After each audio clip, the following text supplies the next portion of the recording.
क्या लोगों को सपोर्ट? रिकॉर्ड तोड़ मतदान होने की संभावना है और ये प्रो इनकम्बेंसी की लहर है। हम इसे कह सकते हैं कि ये नीतीश लहर है।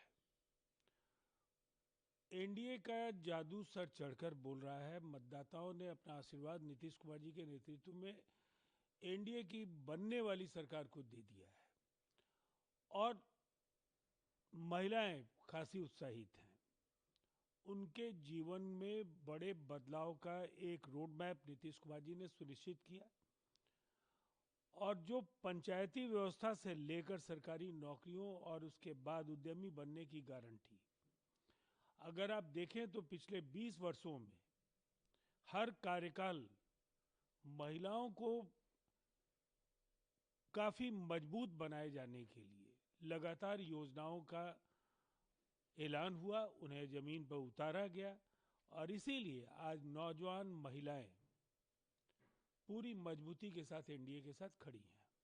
अरवल में गृह मंत्री अमित शाह ने कहा था कि कुछ समय पहले राहुल गांधी एक बड़ी यात्रा निकाले थे। यह यात्रा घुसपैठियों को बचाने के लिए थी। राहुल गांधी पटना से लेकर इटली तक जितनी चाहे उतनी यात्रा कर सकते हैं, लेकिन वो घुसपैठियों को नहीं बचा सकते। हम एक एक घुसपैठियों को देश और बिहार से बाहर निकालेंगे को बिहार के युवाओं से ज्यादा बांग्लादेश से आए हुए घुसपैठियों की चिंता है।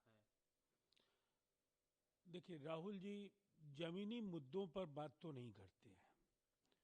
जो बड़े सवाल हैं जिनको लेकर कांग्रेस के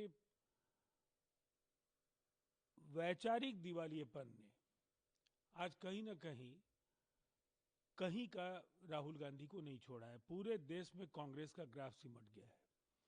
बिहार में सबसे मुश्किल वक्त आज अगर आरजेडी के लिए है तो कहीं उससे ज्यादा कांग्रेस के लिए है।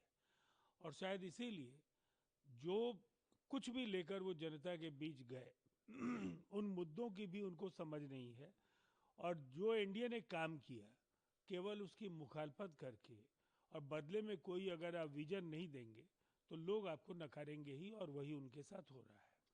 राहुल गांधी ने कहा है कि मैं हार नहीं मान रहा हूं। पूर्णिया में कहा है रैली में, मैं साफ तौर पर कह रहा हूं कि नरेंद्र मोदी, अमित शाह और मुख्य निर्वाचन आयोग है वो ज्ञानेश कुमार वोट चोरे, उनका पूरा प्रयास चल रहा है। मैं बिहार के युवाओं से कह रहा हूं कि बिहार के जेन जेड से कह रहा हूँ, ये आपकी जिम्मेदारी है, आप अपना मतदान केंद्र पर सतर्क रहे और ऐसा ना होने दे। नरेंद्र मोदी और नीतीश कुमार अंबानी अडानी के लिए काम कर रहे हैं और आपका भविष्य को चुराने की कोशिश कर रहे हैं और वो वोट चोरी इसीलिए कर रहे हैं। देखिए, ये 14 तारीख को उन्हें क्या कहना है उसका ट्रेलर उन्होंने दिखाना शुरू कर दिया है। जब बुरी तरह से कांग्रेस और महागठबंधन बिहार में हारेंगे तो फिर यही कहना होगा। तो उसका पूर्वाभ्यास है ये।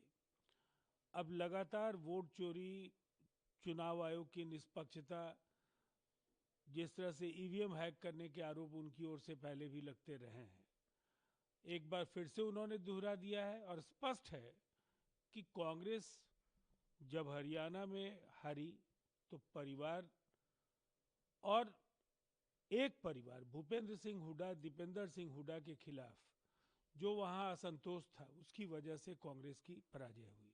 देश के अलग अलग राज्यों में कांग्रेस अगर अप्रासंगिक हुई है तो जमीनी मुद्दों को नहीं समझने की वजह से। बिहार में भी कांग्रेस इसलिए हार रही है कि उनके पास न संगठन बचा है और न कोई उनके पास कार्यक्रम। तो अब बहाने ढूंढने के लिए ये 24 घंटे का वक्त है। जो जो ढूंढ सकते हैं ढूंढ लेना चाहिए। तेजस्वी यादव ने कहा कि पहले चरण का चुनाव परिणाम लगभग 3 दिन हो गए। 3 दिन बाद भी चुनाव आयोग ने अभी तक कितने महिला कितने पुरुष मतदान किए उसका खुलासा नहीं किया। ये आंकड़े क्यों छिपाए जा रहे हैं? वीवीपैट पर्चियां भी रोडों पर, सड़कों पर बिखरी मिल रही है। सीसीटीवी कैमरे बंद किए जा रहे हैं। चुनाव आयोग को स्पष्ट करना चाहता हूँ कि इसका खुलासा क्यों नहीं करा, जवाब दें। देखिए, विधानसभा वार तो मैंने स्वयं देखे हैं कि ज्यादातर आंकड़े जो पुरुषों और महिलाओं के मतदान के हैं वो आ गए हैं। अब वो किन आंकड़ों की तलाश करते हैं? उन्हें बजाय इसके कि वो चुनाव आयोग को गालियां दें, अपने बिखरते हुए महागठबंधन को बचाने की कोशिश करनी चाहिए। इसलिए कि जो जबरदस्त रार फंसा है उनके और वीआईपी के बीच, उनके और कांग्रेस के बीच, और जिस तरह से सीपीआईएम, सीपीआईएमएल और सीपीआई जैसी पार्टियां खुद असहज महसूस कर रही हैं और उसकी वजह से जो पूरा गड़बड़ झाला महागठबंधन का है उसे ठीक करने के लिए कम से कम दूसरे चरण के पहले भी ठीक कर सके।